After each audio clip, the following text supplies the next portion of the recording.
শুক্রবার উত্তরবঙ্গে মুখ্যমন্ত্রীর কর্মসূচির মাঝে শিলিগুড়িতে সাংবাদিক বৈঠক করলেন সিপিআইএমের রাজ্য কমিটির সম্পাদক মোহাম্মদ সেলিম। বৈঠকে কেন্দ্র ও রাজ্যের একাধিক ইস্যুতে তীব্র সমালোচনা করেন তিনি। দেশের অর্থনৈতিক পরিস্থিতি নিয়ে প্রশ্ন তুলে মোহাম্মদ সেলিম দাবি করেন, প্রধানমন্ত্রী নরেন্দ্র মোদীর ঘন ঘন বিদেশ সফরে সাধারণ মানুষের কোনো লাভ হচ্ছে না, বরং নিত্য প্রয়োজনীয় জিনিসের দাম বাড়ছে, ডলারের মূল্য বৃদ্ধি পাচ্ছে এবং ভারতীয় মুদ্রার দাম কমছে। মিড ডে মিলে সয়াবিন ব্যবহারের প্রসঙ্গ টেনেও তিনি কেন্দ্রের নীতির সমালোচনা করেন। বুলডোজার নীতি নিয়েও সরব হন তিনি। তার অভিযোগ, অবৈধ নির্মাণ উচ্ছেদের নামে বহু খেটে খাওয়া মানুষের জীবিকা নষ্ট হচ্ছে এবং কর্মসংস্থান হারাচ্ছেন সাধারণ মানুষ। পাশাপাশি উত্তরবঙ্গের বন্ধ চা বাগানগুলি দ্রুত খুলে শ্রমিকদের স্বার্থ রক্ষায় সরকারের হস্তক্ষেপ দাবি করেন। তবে সমালোচনার পাশাপাশি নতুন মুখ্যমন্ত্রী শুভেন্দু অধিকারীর উদ্যোগের প্রশংসাও করেন মোহাম্মদ সেলিম। মানুষের কথা শোনার জন্য নিয়মিত উত্তরবঙ্গে আসাকে তিনি ইতিবাচক পদক্ষেপ বলে উল্লেখ করেন। একই সঙ্গে প্রাক্তন মুখ্যমন্ত্রী মমতা বন্দ্যোপাধ্যায়কে কটাক্ষ করে তিনি দাবি করেন, অতীতে শুধুমাত্র আনুষ্ঠানিক সফর হলেও বাস্তব কাজের অভাব ছিল। এছাড়াও শিক্ষাক্ষেত্রে দুর্নীতি সহ তৃণমূল আমলের বিভিন্ন অনিয়মের তদন্ত করে সমস্ত তথ্য জনসমক্ষে আনার দাবি জানান তিনি। দোষীদের বিরুদ্ধে কঠোর শাস্তির দাবিও তোলেন। তবে উল্লেখ্য, এই সমস্ত বক্তব্য ও অভিযোগ মোহাম্মদ সেলিমের নিজস্ব রাজনৈতিক মতামত, যার বিষয়ে সংশ্লিষ্ট পক্ষগুলির প্রতিক্রিয়া এই প্রতিবেদনে অন্তর্ভুক্ত নয়। এদিন সংবাদ মাধ্যমের মুখোমুখি হয়ে সিপিআইএম এর রাজ্য কমিটির সম্পাদক মোহাম্মদ সেলিম কি জানিয়েছেন শুনুন।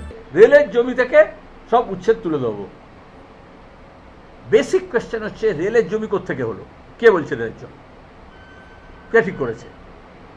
আমি তো প্রথম দিন থেকে বলছি যে রেলকে যদি বলা হয় তুমি এই দলিল দাও, জমি যে কোনো একটা ডিসপিউট হলে তো জমির ডিসপিউট দেখাতে, ল্যান্ডের দলিল দেখাতে হয়, কীভাবে তার কাছে ল্যান্ডটা এলো, মালিকানা।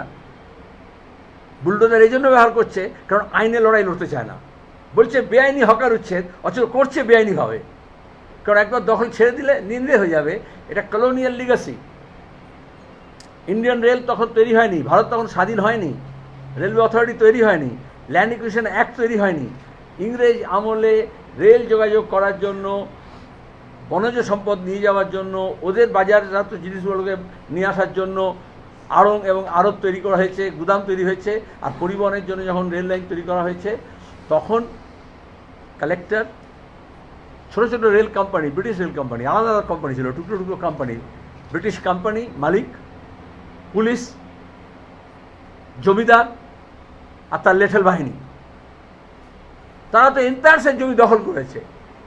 শিলিগুড়ি থেকে নিজস্ব প্রতিনিধির রিপোর্ট, টাইমস 14 বাংলা। আরো নিত্য নতুন ভিডিও পেতে এবং তথ্য জানতে আমাদের ফেসবুক পেজকে লাইক ও ফলো করে রাখুন। সেই সঙ্গে টাইমস 14 বাংলার ইউটিউব চ্যানেলকে সাবস্ক্রাইব করতে ভুলবেন না।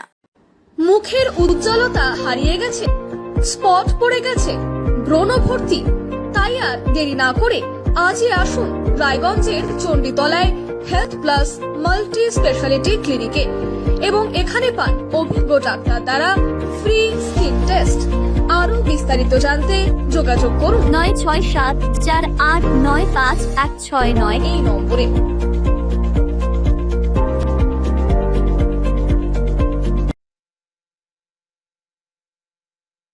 আজ তোমার বিয়ে, সাজলো নতুন সাজে।